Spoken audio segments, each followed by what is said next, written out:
Let me give you 3 bonus tips on negotiating. First of all, do not be adversarial. Negotiations in general are not adversarial, they're very cooperative. Let me give you a bad example and a good example. A bad example would be like, well, you told me that I would get $5,000 more. How do you think a boss is going to respond to that? They're going to say, well, the economy changed, or, well, you didn't perform the way you were supposed to.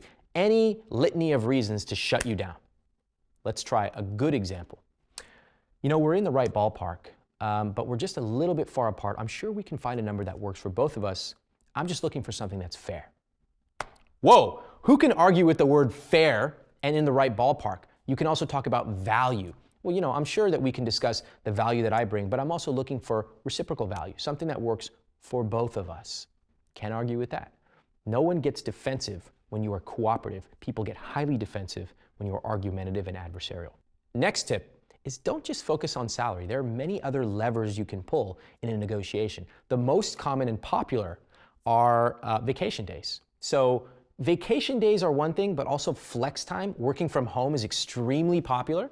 And the best example of this, and in fact, the actual script you should use, is in Tim Ferriss's book, The 4-Hour Workweek. He's a buddy of mine, and I was actually very impressed when he wrote how he negotiated working from home. So use the script in that book. It's excellent. And if you can demonstrate value to your boss, in other words, I'm going to get more done working at home, let's just test it. And if it doesn't work, no hard feelings, I'll come back to work.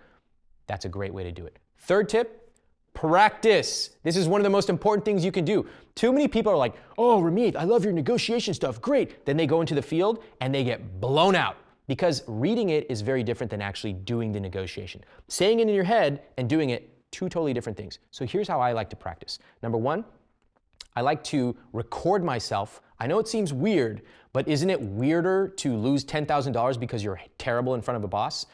Record yourself. Watch how you answer questions. When I started to negotiate, I wasn't very good at all. I would undercut myself. I would say words like maybe, please. I would sit like this. I basically looked like I was ready to get steamrolled, and I did.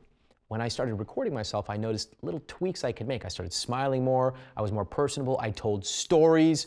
All these things work together to help me get a salary increase. Second thing on practicing, get a friend. Get your most tenacious, aggressive, successful friend and say, hey, can you play the tough recruiter? Have them interview you and tweak it over and over and over. Bonus points if you can record this interaction and improve it. This is how people do media training. This is how people do negotiations. This is how the top dogs, the big dogs, the guys who are walking in and doing $15,000, $20,000, $30,000 salary increases, this is how they do it.